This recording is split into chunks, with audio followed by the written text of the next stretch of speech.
ለናንተ ይሁን ዛሬ አንድ ግጥም ወደ እናንተ ይዤ መጥቻለሁ። የግጥሜ ርዕስ ወንድምህ ወዴት ነው የሚል ነው።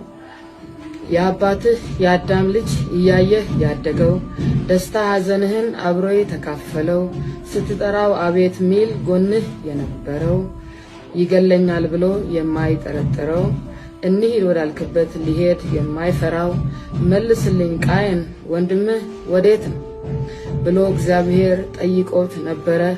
መግደል ያሳፍራል ሊነግረው አፈረ። ሊሸሽግ ቢሞክር እግዚአብሔር አይቶታል፣ የሚገባውንም ቅጣት ሰጥቶታል። የዘመኔ ቃየን የወንድምህ ገዳይ ነፍሱን እስከ መንጠቅ ስታሴር በርሱ ላይ ማይሰወርበት አለና በሰማይ በእግዚአብሔር ፊት ታይቷል ያንተም ጉዳይ። የደስታው ምክንያት መሆንን ትተህ መቃብር ልትሸኘው መንገድ አበጅተህ ለፍቶ የሰበሰበውን ከእጁ አስጥለህ ያቀደውን እንዳይደርስ መንገዱ ላይ ቆመህ የዘመናት ህልሙን ባንዴ ያጨልመህ በደስታ በሰላም የምትኖር መሰለህ። መፍታት ለሚቻለው ተግባብቶ በሐሳብ የወንድሙ ገዳይ ተብለህ አትመዝገብ። ሰው እንኳን ቢረሳ እግዚአብሔር አይረሳም፣ ከርሱ የሚደብቅ ዋሻ ከቶ አይኖርም።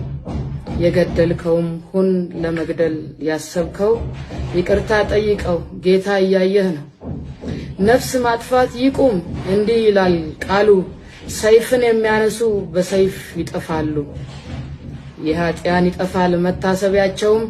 አቤል የተባለ ብዙ ሰው ቢኖርም ቃየን የሚባል ሰው አንድም አልሰማሁም። ስራ ክፉ ሲሆን ስም አይወደድም። እስካልሞትክ ድረስ እስካለህ በምድር አደራ አለብህ የወንድምህ ጭምር። ለገዳዩ ዘንዶ በደም ለወፈረ ወንድምህን ስትገብር አምላክህ አፈረ።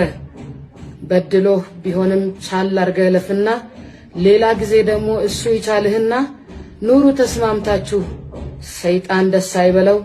ከመባል ለማምለጥ ወንድምህ ወዴት ነው?